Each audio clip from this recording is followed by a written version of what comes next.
دین پہنچانے میں ذمہ دار ہیں، اسی طرح آپ بھی اپنی ذمہ داری میں الحمدللہ ثم الحمدللہ بڑے احسن طریقے سے عرصہ دراز سے آپ سر انجام دے رہے ہیں، اور قطع نظر اس بات کے کہ اس کا صلہ کیا ہے کیا نہیں۔ بسا اوقات ہم جیسے لوگ جو ہوتے ہیں، میں اپنی بات کرتا ہوں، کچھ شاگردوں کے ساتھ ایسا پیار ہو جاتا ہے کہ ہم اس بات پہ راضی نہیں ہوتے کہ وہ ہم سے الگ ہو جائیں۔ کچھ طلباء ایسے لائق ہوتے ہیں، کیونکہ مجھے تو عادت ہے، میں الحمدللہ ناظرے سے شروع کرتا ہوں، ناظرے سے بچہ لیا، پھر حفظ میں لایا، حفظ سے تجوید میں لایا، تجوید سے درس نظامی میں لایا، وہ سارے کام میں نے خود کرنے ہوتے ہیں، یعنی جیسے پرورش کرتے ہیں ایسے ہی حساب ہوتا ہے۔ یہ پچھلے دنوں میں ایک بچہ میرا بڑا انتہائی دل عزیز، تلاوت بڑی اچھی کرتا ہے، وہ احمد، وہ گھر چھوڑ کے چلا گیا تو مجھے بڑا افسوس ہوا۔ گھر انہوں نے چھوڑا، ایسا نہیں ہے کہ شاید وہ پڑھائی اس نے چھوڑ دی، پڑھائی اس کی جاری ہے، میرے پاس ہی پڑھ رہا ہے، لیکن وہ ایک جگہ سے دوسری جگہ اس کو شفٹ ہونا پڑا مجبوراً، تو مجھے بڑا افسوس ہوا۔ میں نے اس کے والد سے اس چیز کا اظہار کیا، اور دل میں یہ سوچتا رہا کہ بڑی عجیب بات ہے، اس بچے کو میں نے ناظرے سے چلانا شروع کیا تھا، اب جب اس پر مزید محنت کا وقت آیا تو یہ گھر چھوڑ کے چلا گیا۔ اس کے والد نے مجھے رابطہ کیا دوبارہ، انہوں نے کہا کہ یہ بچہ آپ کا ہے، رہتا ہمارے پاس ہے آپ کا، آپ نے کہا۔ اس کی والدہ محترمہ نے مجھے فون کر کے خاص طور پر یہ کہا، اور وہ رو رہی ہیں اور ایک ہی جملہ کہتی ہیں کہ شاہ جی، اب یہ حسن ظن ہوتا ہے والدین کا، شاہ صاحب، مفتی صاحب، اس کو نہ آپ اپنے جیسا بنا دیں، یہ اس کے لفظ تھے، یعنی یہ ان کا حسن ظن ہے کہ وہ ہم سے کچھ سمجھتے کہ ہم کچھ کر رہے ہیں، لیکن یہ آپ احباب کا جگر ہے، یہ جو یعنی جو اسباب لگانے والے ہیں نا، یہ ان کا ہے کہ سال کے بعد کلاس ایک چلی جاتی ہے، اس کی جگہ نہیں آ جاتی، اب آپ ان پر بھی خرچ کرتے ہیں۔ یہ اللہ تعالیٰ نے آپ کو جگرا دیا، ہمارے پاس نہیں ہے۔ ہم کہتے ہیں جو بچہ ہم نے تیار کیا اس کو ہم نے روک لینا ہے، اور آپ روکتے نہیں، آپ جانے دیتے ہیں، اس لیے وہ بھی قرآن عزیز کا حکم ہے، فلولا نفر من كل فرقة منهم طائفة ليتفقهوا في الدين ولينذروا قومهم اذا راجعوا۔ یہ اللہ تعالیٰ نے حکم دیا، چاہیے کہ جو جماعت علم حاصل کر چکی ہے وہ ڈرائیں اپنے اہل علاقہ کو واپس آ کر، یہ اللہ کا حکم ہے، یہ پڑھ پڑھا کے واپس اپنے علاقوں کو آ جائیں۔ کہ ہمارے فضلاء طلباء جو یہاں شہر میں پڑھ کے یہیں رک جاتے ہیں نا، یہ اس حکمت کو نہیں سمجھتے جو قرآن عزیز نے ان کے لیے ذکر کی ہے۔ تو ہمارے پاس تو اتنی ہمت نہیں ہوتی، ہم نہیں جانے دیتے، میں تو روک لیتا ہوں، میں ان کو کہا کرتا ہوں مجھے اللہ تعالیٰ نے اسباب عطا فرمائے بیٹا، میں تو ہم پڑھا پڑھوں کے ایتھے ہی اینا گلیاں دے اندر ایک گھر بنا کے بسا کے سارا کچھ کر کے اپنے گول رکھ لیں۔ سبحان اللہ۔ اس لیے وہ پرورش کی ہے، ان کی پالا ہے انہیں، تو یہ اللہ تبارک و تعالیٰ جل وعلا کا دونوں جماعتوں پر بڑا کرم ہے۔ ہمیں رب العالمین جل وعلا نے ذمہ داری دی ہے، جو ہم نے پڑھا ہم نے وہ آپ تک پہنچانا ہے، اور آپ کو اللہ تبارک و تعالیٰ نے اسباب عطا فرمائے ہیں، وہ اسباب آپ نے راہ خدا میں خرچ کرنے ہیں جس میں ہمیں دین پہنچانے میں معاوضہ ہے۔ تو دونوں جماعتیں قابل قدر ہیں، قابل احترام ہیں، مبارکباد کے مستحق ہیں۔ اللہ تبارک و تعالیٰ دونوں جماعتوں کو، یعنی علم پڑھانے والوں کو اور علم پڑھانے کے لیے اسباب مہیا کرنے والوں کو بھی دنیا آخرت میں اچھی سزا کی جو محنتیں ہیں، کاوشیں ہیں، آپ کا یوں جمع ہونا، اور خدا شاہد ہے، میں دل سے یہ بات کہہ رہا ہوں، آپ یقین جانیے میں خانقاہ کا آدمی ہوں، میں نے کبھی ایسا نہیں ہوا کہ میں نے کسی کے نا کوئی خوشامد کو اس طرح کا معاملہ کیا ہو۔ میں جو بات دیکھتا ہوں اگر غلطی ہو تو آپ یقین جانیے بھری مجلس میں ٹوک دیتا ہوں، اگر اچھی ہو تو بھری مجلس میں اس کی تعریف کرتا ہوں۔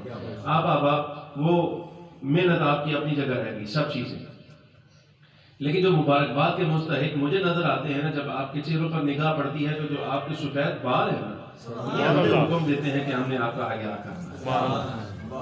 یہ ایک الگ وقار ہے جو اللہ تبارک و تعالیٰ نے آپ کو عطا فرمایا ہے، یقین جانیے یہ بہت بڑا اعزاز ہے رب العالمین جل وعلا۔ اسی طرح آپ کا وقار، آپ کی عظمت، آپ کو جو رب العالمین نے جو ذمہ داریاں عطا فرمائی ہیں اسی طرح نبھانے کی توفیق عطا فرمائے۔ میں بغیر کسی اور تمہید کے چند باتیں صرف آپ کے سامنے، اب حق نہیں بنتا، عبدالحق صاحب یہاں موجود ہیں، ہمارے بزرگ ہیں، ان کی موجودگی میں یہ ہمیں آگے کر دیتے ہیں، یہ بزرگوں کا طریقہ ہوتا ہے، وہ بچوں کو آگے کرنے کے لیے نا، یعنی جو جوان ہمارے جیسے ہوتے ہیں نا، ان کو کہتے ہیں مضمون تو سی بول رہے تاکہ وہ ذمہ داریاں تمہیں بھی کچھ کرنا آئے۔ ان کی موجودگی میں قابل عزت ہے پھر یہ بھی ڈر لگتا ہے کہ کوئی اعراب دی غلطی نہ کاٹ دیں، کوئی اس طرح کی کوئی بات شاید تو ہی زبر زیر غلط پڑے، تو اس طرح کے معاملات بھی رہتے ہیں۔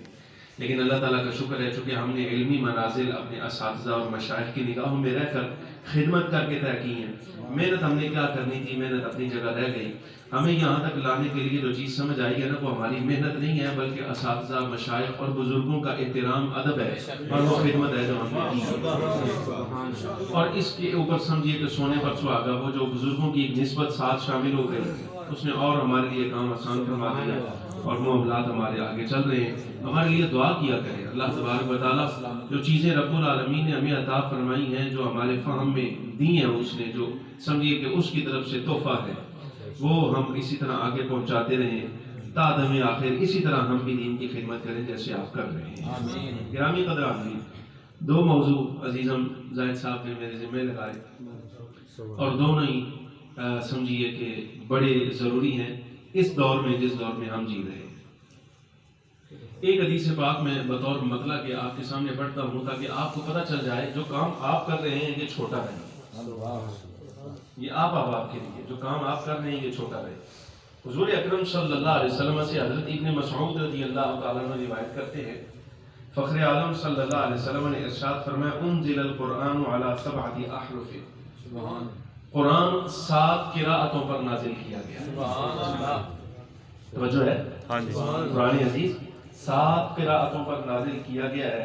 لِكُلِّ آیَةٍ مِّنْهَا ظَاہِرٌ وَبَاطِنٌ، فخر عالم صلی اللہ علیہ وسلم فرماتے ہیں ہر ایک آیت کا ایک ظاہری معنی ہے، ایک اس کا باطنی معنی ہے۔ سبحان اللہ، سبحان اللہ۔ ایک اس کا ظاہری معنی ہے، ایک اس کا باطنی معنی ہے۔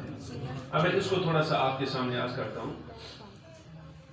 عرب قبائل جو مشہور تھے نا اس وقت، وہ تقریباً 7 تھے: قریش، ثقیف، قبیلہ طی، حوازن، اہل یمن، اہل مدینہ اور اہل جہینہ۔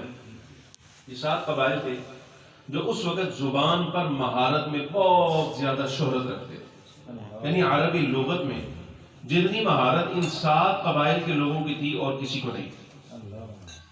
رب العالمین جل وعلا نے جس وقت اپنا آخری دستور نازل فرمایا نا، حتمی دستور نازل فرمایا، یعنی اب اس پر نجات کا فیصلہ ہونا ہے، وہ دستور جس وقت اللہ تبارک و تعالیٰ نے قرآن عزیز کی صورت میں سرکار دو عالم صلی اللہ علیہ وسلم پر نازل فرمایا، تو اللہ نے اپنے اس کلام میں یہ شان رکھی ہے کہ اگر اس کو قریش قبیلے کا اپنی لغت پر پڑھنا چاہتا تو پڑھ سکتا تھا، قبیلہ ثقیف والا اپنی لغت پر پڑھنا چاہتا تو پڑھ سکتا تھا، طی والا، حوازن والا، اہل مدینہ، اہل یمن اور اہل جہینہ، جو قبیلہ یعنی ان 7 میں سے جو مہارت رکھتے تھے زبان پر، جو قبیلہ قرآن عزیز کو اپنی زبان پر پڑھنا چاہتا وہ پڑھ بھی سکتا تھا اور اس میں غلطی کا امکان بھی نہیں تھا۔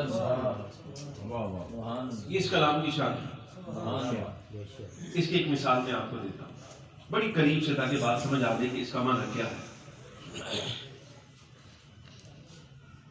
آپ قرآن عزیز کی تلاوت کرتے ہیں، سورہ فاتحہ شریف بہت مشہور، الحمدللہ رب العالمین الرحمن الرحیم مالک یوم الدین ایاک نعبد و ایاک نستعین اہدنا الصراط المستقیم۔ اے ہمارے رب ہمیں سیدھی راہ دکھا۔ بات سمجھ آ رہی ہے نا؟ اے ہمارے رب ہمیں سیدھی راہ دکھا۔ ہم نے ہر وقت میں باری تعالیٰ سے یہ دعا کرنی ہے، اگر خود کھڑے ہیں تو خود کرنی ہے، وگرنہ ہمارا امام کرے گا، ہم نے آمین کہنا ہے، وہ بھی خاموشی سے۔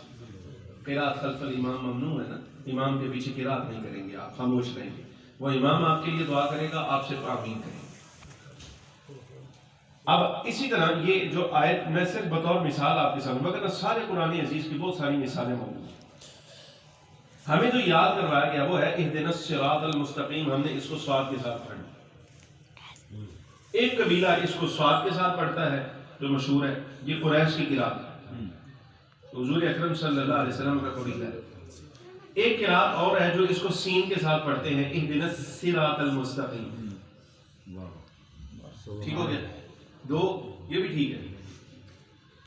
اور تیسری قرات اس میں ایک اور ہے، اس میں آپ نے صاد اور سین کو مکس کرنا ہے اور اس میں تھوڑی سی زا کی آواز آنی چاہیے، اہدنا الصراط المستقیم۔ لیکن یہ اجازت عام آدمی کو نہیں ہے. میں صرف آپ کو حدیث پاک کا معنی سمجھانے کے لیے بتا رہا ہوں. آپ نے نماز میں یہ قراتیں پڑھنی نہیں اس لیے کہ آپ کو آتی نہیں, صرف آپ کو بتانے کے لیے, صرف سمجھانے کے لیے.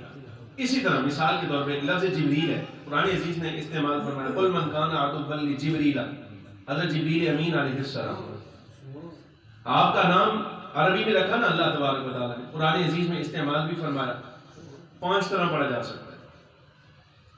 جبریل, جبرائیل, جبریل, جبرائیل, جبرائیل اور جبرائیل.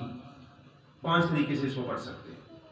آپ جس طریقے سے بھی اس کو پڑھ لیں معنی اس کا بہتر سے بہتر ہوتا جائے گا, اس میں بگاڑ نہیں ہے. ویسے جبریل دو لفظوں کا مرکب ہے, ایک لفظ جبر اور ایک معنی ایل. اس کا معنی ہوتا ہے عبداللہ, اللہ کا بندہ. اللہ کا بندہ. لفظ جبریل کا معنی ہے اللہ کا بندہ. بات سمجھ رہے ہیں نا. اسی طرح مثال کے طور پہ اور بھی بہت ساری قراتیں.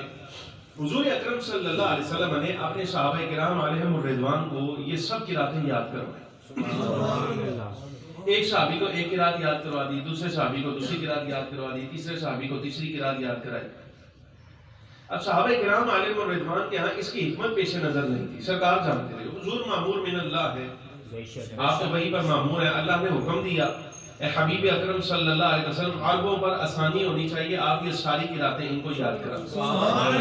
سرکار نے بولا اللہ اکبر, یا رسول اللہ, زندہ باد. بس صحیح مسلم کی ایک روایت آپ کے سامنے پڑھنے لگا ہوں, زبانی کلامی, مفہوم اس کا عرض کرتا ہوں.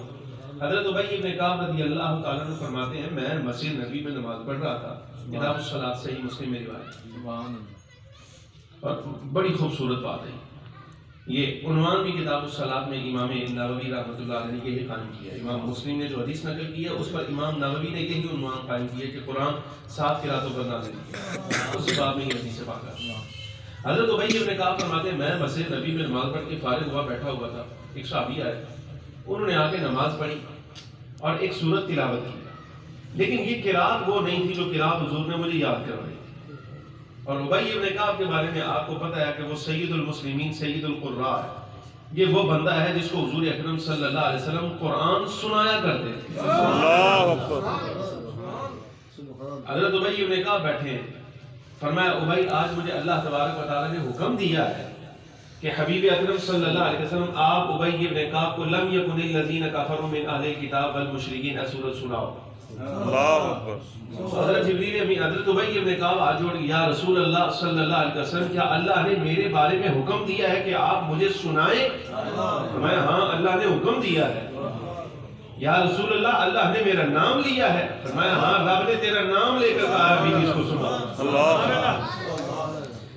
مطلب یہ نہیں ہے, آپ نے یہ نہیں سمجھا کہ شاید حضرت ابی ابن کعب کی شان حضور سے زیادہ ہے. نہ وہ میں نے آپ کو ابھی بتا دیا یہ بڑوں کی شان ہے. وہ بسا اوقات چھوٹوں کو نوازنے کے لیے یہ انداز اختیار کرتے ہیں.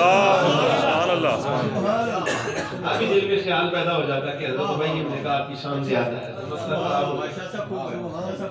سمجھانا ہماری ذمہ داری, یہ ان کی شان ہے اچھا کہ وہ اس طرح بھی نوازتے ہیں. کبھی کہتے ہیں عبداللہ ابن مسعود کو فرمایا کہ تو سنا میں, اور سورۃ النساء سن کے حضرت سیدنا ابن مسعود رضی اللہ تعالیٰ عنہ کو شان دی, اور ابی ابن کعب کو لم یکن الذین کفروا من اہل الکتاب سنا کر شان عطا فرمائی. کوئی یہاں سے ملا کرتا ہے. حضور اکرم صلی اللہ علیہ وسلم کسی کے محتاج نہیں. اچھا بہرحال حضرت ابی ابن کعب رضی اللہ تعالیٰ عنہ سید القراء, سید المسلمین ہے. حضور اکرم صلی اللہ علیہ وسلم کا زمانہ بھی جاری ہے. نماز پڑھی آپ نے مسجد نبی میں, ایک اور بندے نے نماز پڑھی نہ آ کے, تو اس کی قرات مختلف تھی. ایک تیسرا بندہ آیا آ کے, تو اس نے ایک اور تیسری قرات میں نماز پڑھی. اب 7 قراتیں تھیں, مقام ایک ہی پڑھ رہے تھے اتفاقاً سارے. حضرت ابی ابن کعب نے وہی پڑھا, وہ دوسرے صحابی نے بھی, تیسرے نے بھی وہی پڑھا. آپ فرماتے ہیں مجھے تشویش ہوئی کہ یہ قرآن غلط پڑھتے ہیں. یہ احتیاط کا زمانہ تھا, اس میں ذرہ برابر بھی قرآن عزیز میں کوئی ہیر پھیر ہوتا نا تو صحابہ فوراً کہتے تھے یار بندہ منافق نہیں ہے. احتیاط کہ حضور اکرم صلی اللہ علیہ وسلم نے ہمیں یہ تیار کروایا ہے, اس طرح یاد کروایا, یہ اور طریقے پر پڑھ رہا ہے, کہیں قرآن میں تعریف تو نہیں کر رہا. تو فوراً ان دونوں صحابیوں کو لیا اور لے کر سرکار دو عالم صلی اللہ علیہ وسلم کی بارگاہ میں حاضر ہوئے. یا رسول اللہ یہ دونوں صحابی جڑے نا قرآن شریف ٹھیک نہیں پڑھتے. فرمایا ابی سناؤ، تم سناؤ جو صحیح تم کہتے ہو. سنایا، فرمایا تم نے ٹھیک پڑھا. دوسرے صحابی کو فرمایا انہوں نے بھی یہی مقام پڑھا اپنی لغت میں اور اپنی قرات میں. ان سے حضور نے فرمایا تم نے بھی ٹھیک پڑھا.